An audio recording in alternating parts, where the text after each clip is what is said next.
श्री स्वामी समर्थ. श्री स्वामी समर्थ.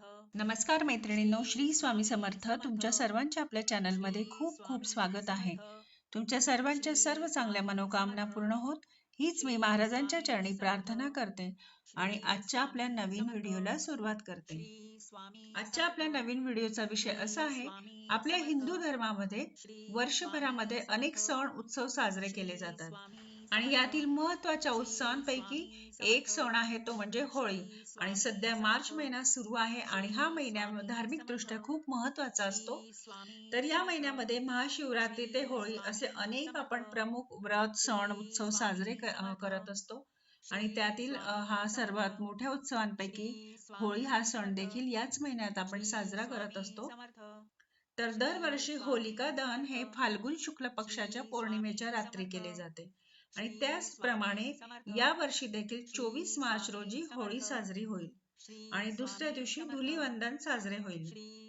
होळीच्या दिवशी विधीप्रमाणे पूजा करण्याचा नियम तर आहेच, पण या दिवशी पूजनासह काही उपाय करणे देखील खूप फायद्याचे ठरते.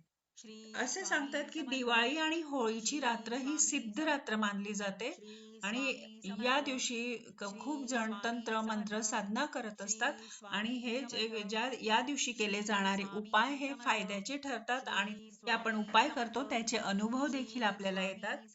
त्या आपल्या कौटुंबिक जीवनामध्ये काही अडचणी असतील त्यासाठीच आपण असा काही उपाय जाणून घेणार आहोत की ते केल्याने तुमच्या जीवनातील जे संकटे असतील, नोकरी व्यवसायामध्ये अपयश येत असेल, घरामध्ये सुख समृद्धी नांदावी, त्यासाठी हा खूप महत्वाचा असा छान उपाय आहे. आणि हा जो उपाय आहे आपण स्वतःसाठी देखील करायचा आहे आणि बहिणीने भावासाठी देखील करायचा आहे. म्हणजे भावाच्या दीर्घायुसाठी तसेच भावाच्या भाग्यवृद्धीसाठी हा उपाय आहे. तर उपाय असा करायचा आहे, या दिवशी आपल्याला गाईच्या शेणाचे 7 कंडे तयार करायचे आहे. कंडे हे आपल्याला अगदी लहान तयार करायचे आहे. त्यामध्ये आपल्याला एक एक होल तयार करायचे आहे आणि ते 7 कंड्यांची आपल्याला एक माळ तयार करून घ्यायची आहे. आणि त्यानंतर मग संध्याकाळी आपल्याला होळी दहनाच्या आधी ही माळ जी आहे आपल्या स्वतःच्या डोक्यावरून 7 वेळा अँटी क्लॉकवाईज फिरवायची आहे आणि बहिणीने देखील भावासाठी करताना स्वतःच्याच डोक्यावरून 7 वेळा अँटी क्लॉकवाईज फिरवायची आहे. ते केल्यानंतर आपल्याला होळी ज्या ठिकाणी जळत आहे तिथे जाऊन तिथे आपल्याला प्रार्थना करायची आहे. आपले ज्या अडचणी असतील, संकटे असतील ते दूर करण्यासाठी तिथे लक्ष्मी मातेला प्रार्थना करायची आहे आणि त्यानंतर ती माळ आपल्याला होळीमध्ये अर्पण करून द्यायची आहे. आणि ती माळ अर्पण केल्यानंतर आपल्याला पुन्हा घरी येताना मागे वळून बघायची नसते.